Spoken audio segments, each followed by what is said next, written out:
Hello and welcome to Movies in a Nutshell with me, Marc Farquhar. Myself, Darren Horne. And I, Paul Day. Together, we're here to bring you quick, simple, entertaining breakdowns of movies, whether you've seen them or not. From timeless classics to hidden gems or the latest blockbusters in cinemas, this is your movie safe space. But unlike most movie podcasts, we're not a review show. That means no endless deep dives, no unnecessary opinions, just value for your time. If it's a movie you've seen, you will probably learn something new, and if it's a movie you haven't seen yet, we'll help you decide if it's worth your time. Don't stress if you haven't seen that must-watch classic. We've got you covered with everything you need to know. Now, there's a moment in every episode where we'll give you the choice. You can pause the podcast, go and watch the movie, come back and join us as we head into Spoiler City, or you can just come with us for the ride. So, grab some popcorn, settle in, and let's dive into this week's movie. Let's break down the 1995 film The Net. So let's go, we'll do the diagnostics first. So it's available on Netflix, so watch right now. Released in 1995, it was rated 12, 1 hour 54. It is classed as a conspiracy thriller. Stars Sandra Bullock, Jeremy Northam, and Dennis Miller. Directed by Irwin Winkler. Written by John Brantanko and Michael Ferris. Music by Mark Isham. The budget was $22 million, and it took 110. Yeah, nice, good result. Let's go for... So this is my synopsis first. Again, I wrote it without reading the official. The Net follows Angela Bennett, a talented but introverted computer programmer whose life is turned upside down when she stumbles upon a mysterious program linked to a dangerous conspiracy. As her quiet world unravels, Angela must navigate a web of deception, betrayal, and high-stakes cybercrime, all while trying to protect her freedom and uncover the truth in a world increasingly controlled by technology. Surely you mean in a world increasingly by technology.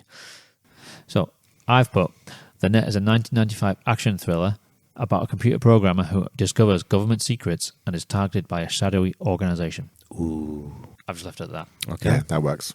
Okay, so let's break this movie down. So at its core, what do you guys think this movie is about? It's about identity. That's the main thing. Well, it's about identity, but it's also about the fear of technology. It's about how, all of your identity kind of exists online, particularly now. And if someone could go in and change that, then they can basically destroy your life. It's kind of similar to Enemy of the State with Will Smith in that way.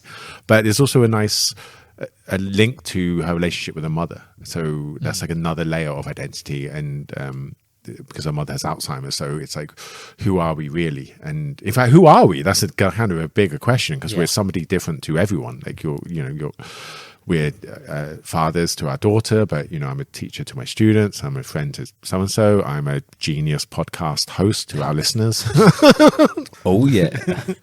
So basically the first act you would say in this film is about the fact that she uncovers some sort of program.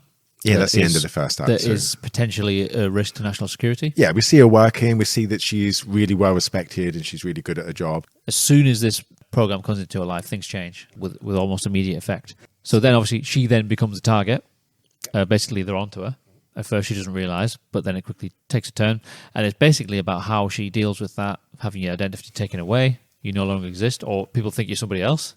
It's like, it's pretty, especially for 1995, that just shows the fear that all that had, all of us, like emails and everything being online. No one trusted it at all. So this kind of summed up at the time.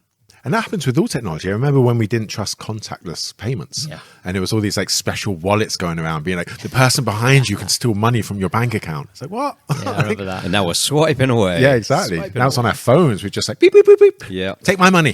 Just take it. Anything else, guys? What's this film about? Subplots, themes, the narrative? I would say, because I'm thinking who'd want to watch this.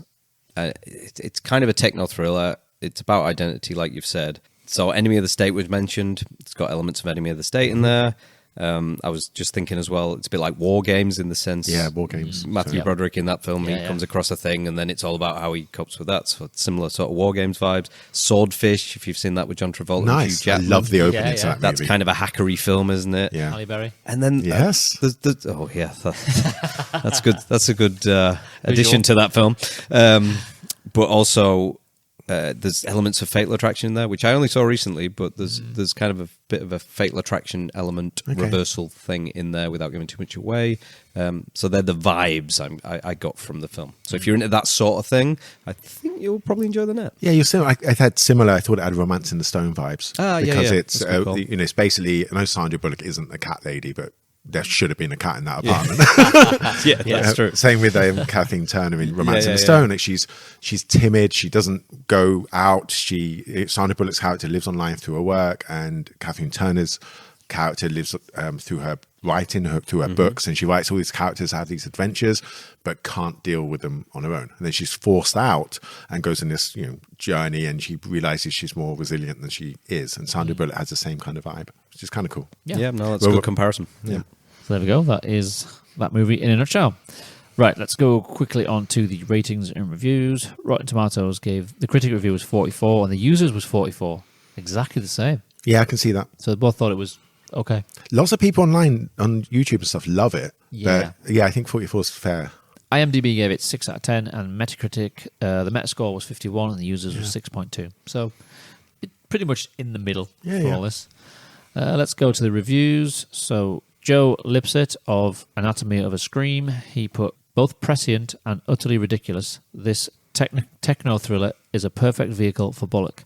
Bonus points for fitting in both a water and a carnival set piece, thereby cementing its status as an iconic 90s title. What? That's so strange. Is that some things that we see in olden days? Yeah. It's got me thinking. Carnival, all I can think of was Lost Boys. Lost It's Boys, 80s. yeah. Yeah, I don't It's know. 80s. No. Jonathan Rosenblum of Chicago Reader put, a thriller without thrills. Yeah, that's valid. Seems a bit harsh, but Big news. I don't think Peter Travers has seen this one. Oh Peter's my not God. seen it. Right, we'll this is send the it to only him. film he's never seen. He had nothing to say on this one. I don't think he's seen it.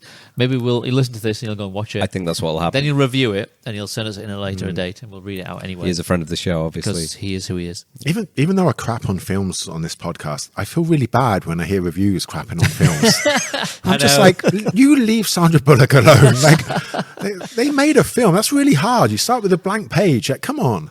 But then you might be mean, Darren. Yes, I know. But at least you have the balanced view. That's good. Okay, dear listener, this is your time to make a decision. Have we broken this down enough so you think, okay, I'm going to go watch this? If so, go and pause the podcast, go and watch it, and then come back with us as we head into Spoiler City. If you don't mind, and you just want to come in with us for the ride, let's go. Let's head into Spoiler City. What did we miss about The Net? What a beginning to a segment.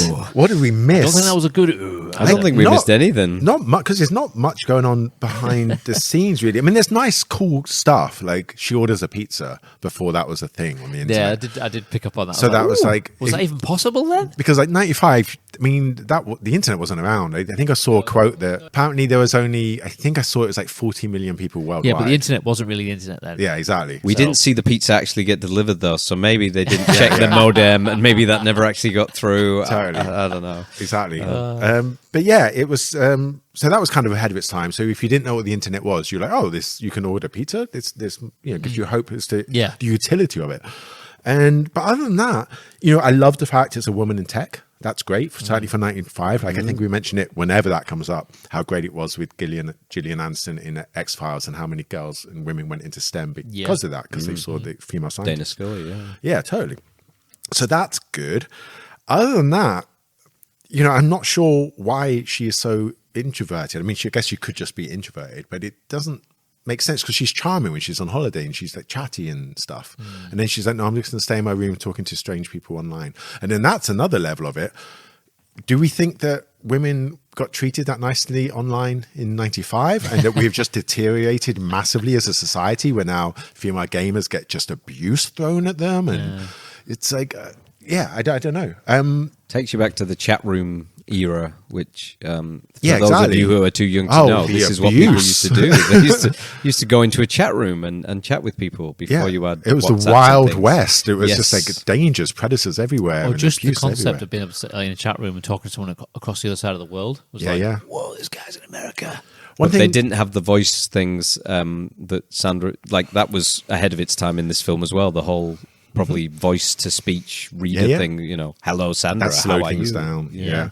I think at one point the tech bros online, the weird voices are saying one of us, which is a line from Freaks, isn't it? It's like, so that's suggesting that she's a freak, which is kind of a bit weird. Did you catch her playing Wolfenstein? No? Yes, I did. Yep. So Wolfenstein, So the predecessor to Doom, basically. Yeah. Which was like the biggest game ever. And she's like, "Oh, this is like quite violent." And the guy on the phone is like, "This is as bloody as it gets." And I'm looking at it, that being did like, make me laugh. "Oh, bless you." I did laugh at that bit, And there would have been like moral panic about that game. Oh, Like, yeah, there was like, particularly when Doom came out, it was like, "This is Yeah. so violent. Our kids are playing these games. You have not Only they seen knew. anything yet." Like, we are going to go that to did some make me chuckle, depths actually. of violence with games. It's insane. I suppose it was the same with movies, wasn't it? Like, this is the most violent movie of all time, and then It was the same with since music when the Of parents course. got together and made them put the parental advisory on the Yeah, CD, which actually backfired because that made kids want it Yeah, more. yeah. There's some Exactly. Billy Joel singles back in the day that were risque. Yeah. And you'd listen to them now and be like, really? Seriously? They banned this? Okay. Yeah. It's interesting also that she's lonely and single, and they're asking what kind of guy she wants. And we see this, it feels like we see this in pop culture, or it may just be the podcast I follow, where women are being quite demanding as to, have you seen these things where they're like, oh, got to be over 6 foot, on over 100K, got to have this, and got to have a gym body, but have lots of free time to hang out with me. And she does the same. She's But I like, think she was being a bit ironic, though, wasn't she? well, she gets a bit ludicrous because she's like, well, he'd be butch and brilliant and beautiful. I'm like, okay, I'm 3 for 3 here. Then it's like Captain America meets Albert Schweitzer and he's probably curing cancer. And I'm like, okay, it's tongue in cheek, but at the same time, I mean, that's kind of all I really picked up on in it. It was, and just to mention that Sandra does falling in love face better than anyone. There's a bit where she Really looks does. like glowingly into his eyes. And I was like, I would fall in love with you if you looked at me like that. That's just amazing. Sandra. I love And then Sandra just Bullock. kind of what I was talking about earlier, like her mum's got dementia and doesn't recognize her. So he's like, who are you? And are you, a bit of loss of identity there in that aspect exactly. as well. And how we can lose our identity just through medical reasons, not just somebody stealing our identity. But then also if your loved ones don't recognize you, are you anymore? Like, isn't our kind of personality almost like a collection of how other people see us in a way? I don't know. I thought that bit at the core was quite powerful because without that bit of it, it would have lost a massive amount of impact. But the bit with the Alzheimer's, the mum and the human connection there made you really think, like Darren just said, well, if you lose that legacy and then someone does change it, there's the bit where she's in the prison and she's like, Mum, just tell them it's me. And obviously she doesn't recognize Yeah. the daughter. There's a point where basically and that's she quite doesn't- she doesn't upsetting. exist. Yeah. And that bit for me, That's like the the rock, desperation. that's rock bottom. Like, Yeah. her family doesn't know who she is. The world doesn't know who she She's is. been erased. She's apparently somebody else. Yeah. That's good. It's kind of got an anti-men vibe, but I'm okay with that. Like, even her, is that her boyfriend at the beginning, or is it just a guy who wants to be a boyfriend? The guy with the beard. Oh, the one she goes to see? Yeah. That's her ex-boyfriend, the psychiatrist guy that she tells the other guy about. Yeah, at he some was point. kind of like corny and He's a bit weird, slimy wasn't and he? weird. And then obviously Jack Devlin. And Jack's like a hero name. That's the name I was going to change my name to, because Darren does not get the girl, kill the baddies, and save the entire planet. Well, at least I haven't Jack yet. Bauer. Yeah, Jack Bauer, Jack yeah, yeah. Burton. Jack Reacher. Yeah. Yeah, totally. But then it's Devlin, which is, I think, a play on devil. So it's like, and I do like it when movies, Frozen did it beautifully. I do like it when like the Prince Charming or the Savior it shouldn't be trusted. I think that's good. But she obviously does trust. Lord he- Farquhar. Lord Farquhar. Also, he's the most inept assassin thug guy ever. Like, he's useless. Well, even when he was being charming, I was already cringing, like, oh, this guy's creepy. Like, Yeah. and then it turns out, oh, big reveal, he's a creepy assassin guy. I'm like, yeah, that didn't Yeah. think he'd be anything else Like, other than assassin. How creepy. does he not kill her on the boat? Like, that's like, what? I know. That's, He was too busy, I'm also doing his not speech. convinced that back then they could have got that much of her information online. no, I mean, don't it's think they could have it is a dealt- bit science fiction. I mean, he was in the Yeah. chat room, I guess, to get Maybe some now of that. somebody could. If you lived your Yeah, life but online. like, there's a bit where they change someone's medication. I don't think that's ever been done. Yeah, they changed that. They changed that congressman's HIV results to be positive, and he ended up killing himself. But that's also interesting because we forget how scary that was.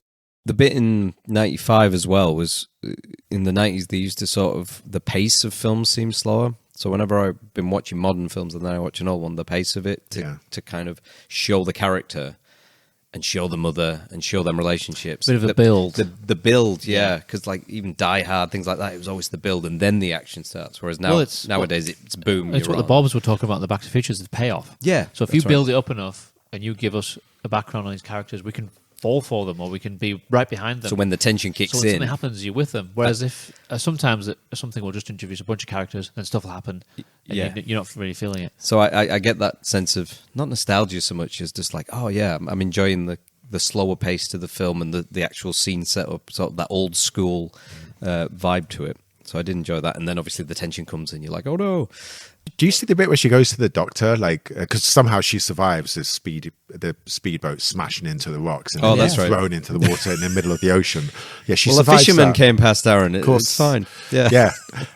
But the doctor's smoking. He's just like giving her a diagnosis, just smoking a cigarette. And you're like, how times have changed. Yeah. Well, there was a time in the 50s when they used to recommend that you smoke. Yeah. Before people did research. Yeah.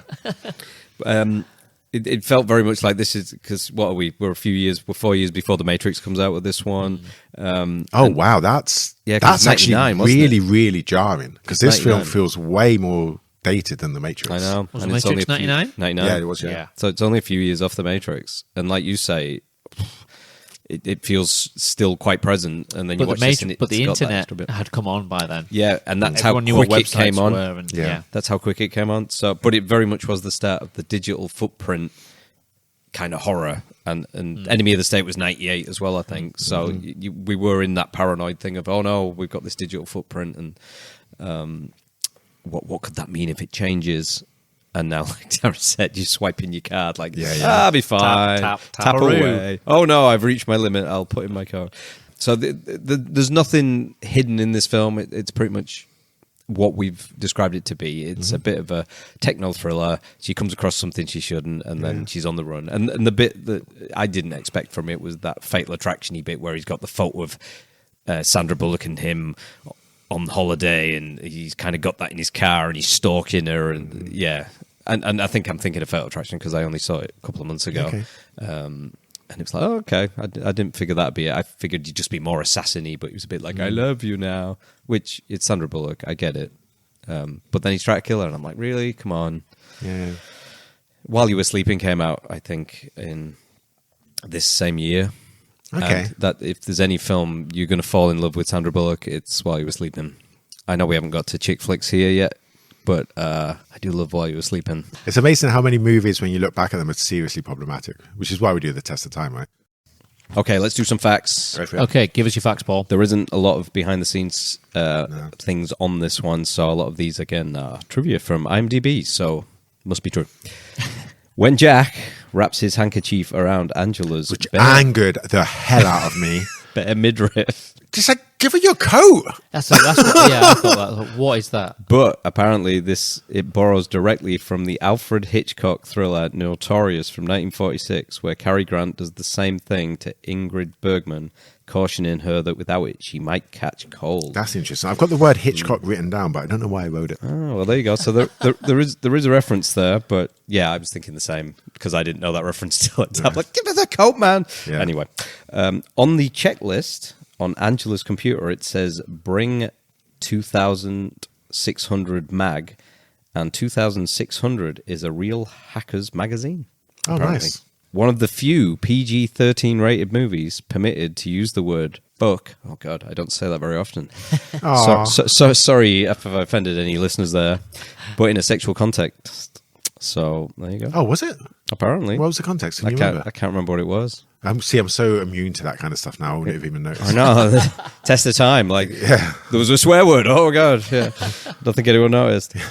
The operating system Angela uses throughout the movie is Mac OS 7. The computer convention scenes were filmed at the 1994 Macworld Expo. I saw that they had loads of guys lining up to go for the male role, and it went with Jeremy Northam, and apparently this was his first US debut. Right, yeah. But they like the idea of this shadowy criminal organization or whatever being international. He's like a shit James Bond. Yeah, he is. He really is. The other bit that keeps coming up on all the trivia and goof and everything else is the fact that when the fire alarm goes off, all the lights go off, which apparently wouldn't happen because it'd be the other way. Yeah. For health and safety, like emergency lights would go on, Yeah. but Yeah, in the totally. film, I mean, it adds to the film and everything, but clearly, Wouldn't have been as dramatic. no, it wouldn't have added to the tension as much. Let's move on to takeaways.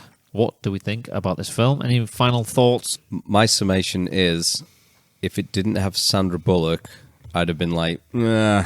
But because it's got Sandra Bullock and she's so charming and watchable, I enjoyed it. Yeah, I likewise. Like, she's almost charming enough to carry it. I don't think she is quite, because 30% of this movie is her just typing onto a keypad and saying out loud what she's typing. There is that. And there's not really that many characters, and I thought it was shot disgustingly. I thought the shots were just Don't hold really back. Go on. ugly. Disgustingly. Like What were you just- saying about critics before now?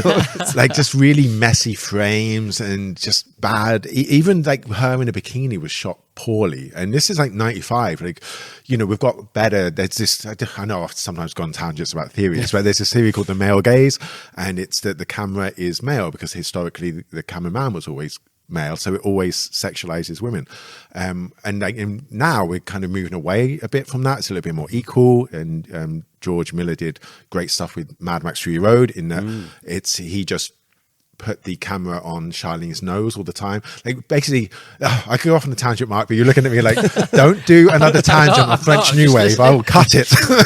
That was me trying to Cut keep that up. tangent. That was literally me Yeah. trying to keep up. But you can look at it in terms of like how Harley Quinn is portrayed when Margot Robbie had more control over her compared to like early Suicide Squad, where she's overly sexualized, she's behind the bar serving the guys drinks, whereas when Margot Robbie got more power, same with Scarlet Witch's transition and Black Widow's transition. Anyway, point is, in the 90s, you would have had the male gaze. The camera would be sexualizing women, and it doesn't really do it that much with Sandra Bullock. And I'm like, well, that's kind of your job, because that she's the star right now. She's the you hired her because she's so attractive, And it's the 90s. and it's the 90s. It's like, so yeah, I thought it was really, really poorly shot. I didn't believe a lot of the acting. I mean, it opens with the guy on the phone. There's not one part of me that believed he was actually on the phone. Like, he wasn't Can't even giving do them- that right. No, and it was just, and then at the end, he's like, so this really is reality, hangs up. And I hate it when they do that in movies. say goodbye.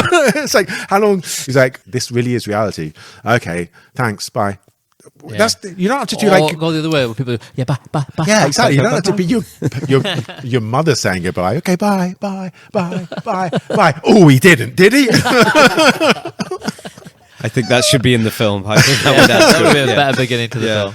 Yeah, I just didn't, and it was just dumb. Like the bad guys, you know, they're supposed to be this kind of international corporate thing using tech to. They were kind fucking useless. Absolutely useless, weren't they?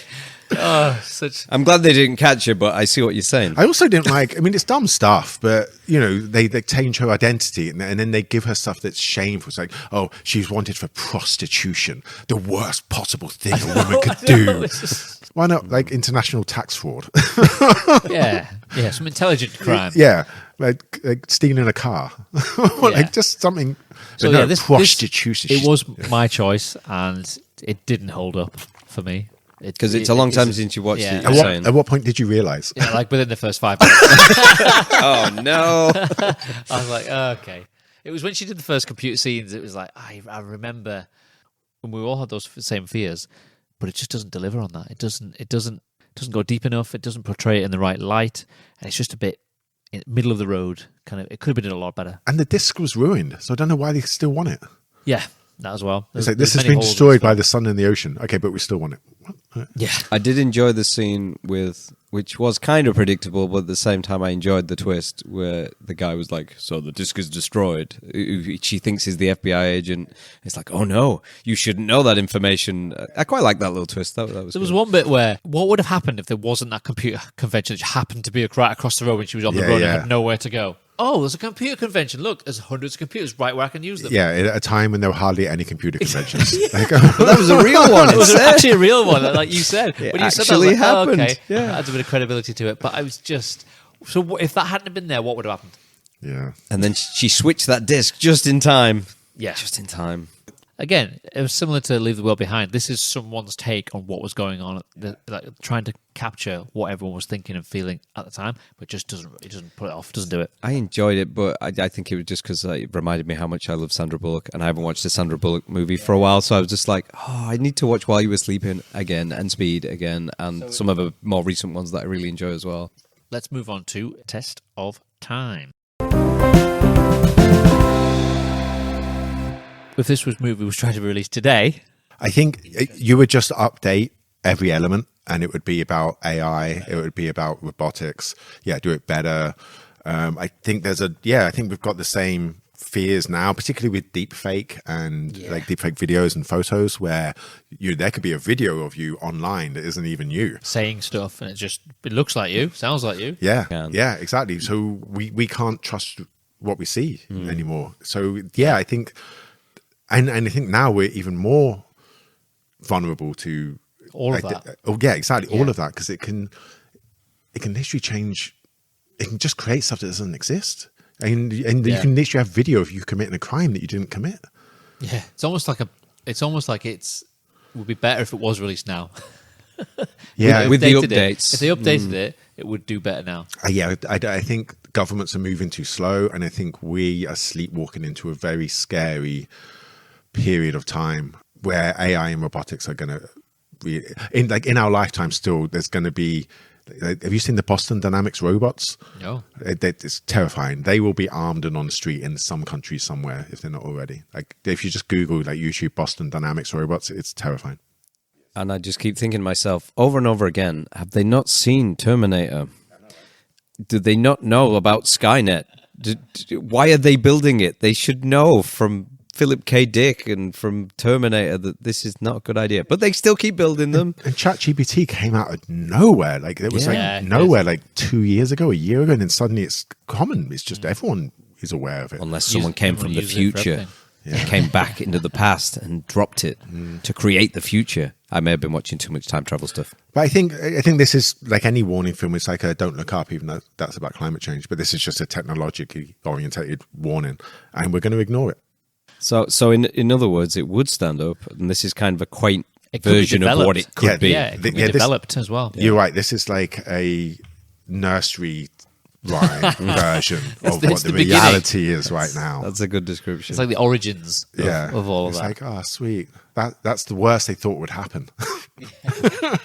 There's one other thing I thought about in this film, which I never ever think about, because you don't, but in films where it's very computer orientated, and there's all the screens and the typing and the different coding going on and everything, there must be a hell of a lot of work that goes into, like old films and new films, but there must be a hell of a lot of work that goes into making them screens look, like they're doing what they're doing. And we just assume that it's like just prototypes, aren't they? Yeah, so they've obviously animated it or whatever to make it look like, oh, that's downloading and that's uploading a file. Someone's going to have made all that, but we just assume it's doing it.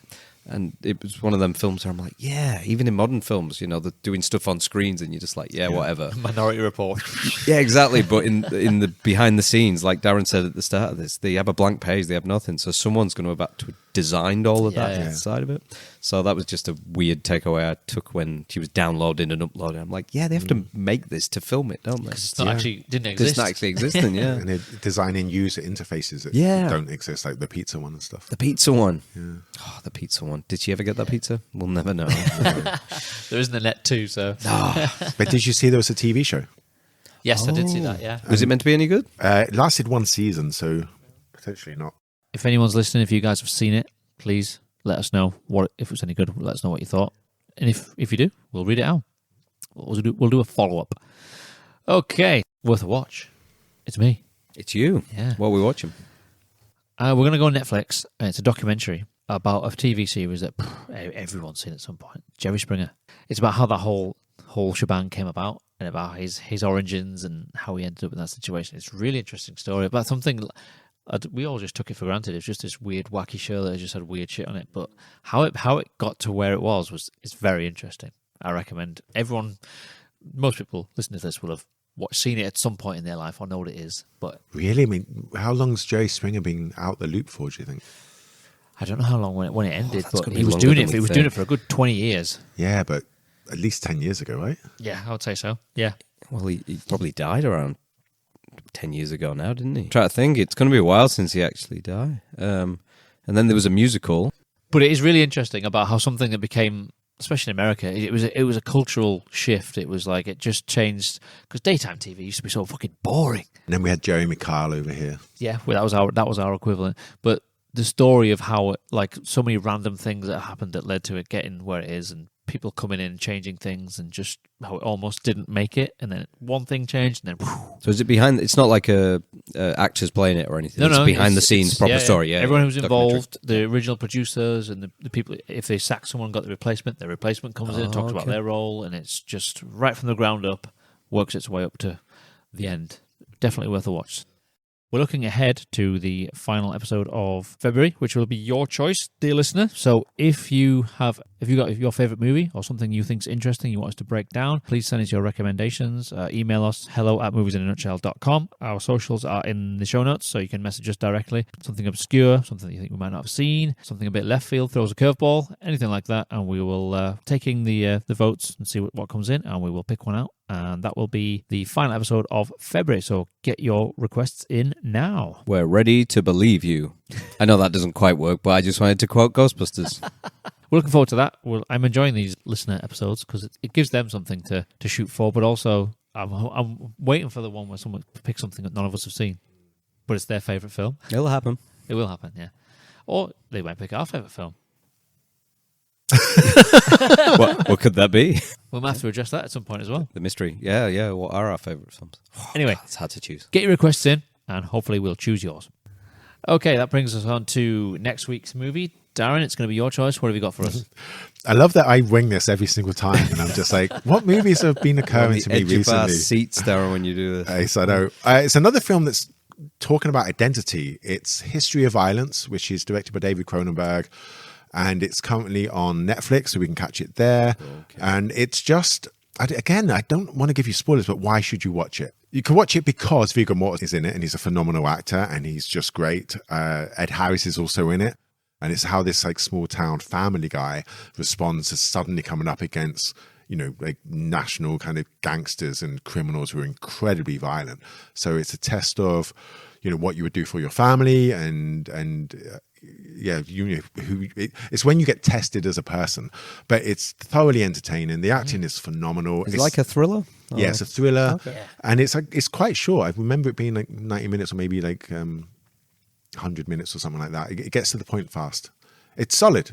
Absolutely. We're going to have a ton of fun talking about it. I've not seen it, so I'm looking forward to that one. David Cronenberg, though? Yeah. Okay. I'm in. Nice. Okay, next week, History of Violence. Right, thanks for listening. We have reached the end of this episode, so if you like what we're doing here, if you've been following us for a while, we say this every episode, we are brand new, the new kids on the block. The best thing you can do if you want to help us is to just share the show, tell someone about it, hit the share in whatever platform you're listening. If you can just think of one person who would like this podcast or this particular episode, please let them know about it. You can email us, hello@moviesinanutshell.com. Links to all our socials are in the show notes, so that's how you can help us. And thank you for listening, and we shall see you next time. Okay, this is Mark saying goodbye. And it's Darren saying see you later. And in the words of Jerry Springer, take care of yourself and each other.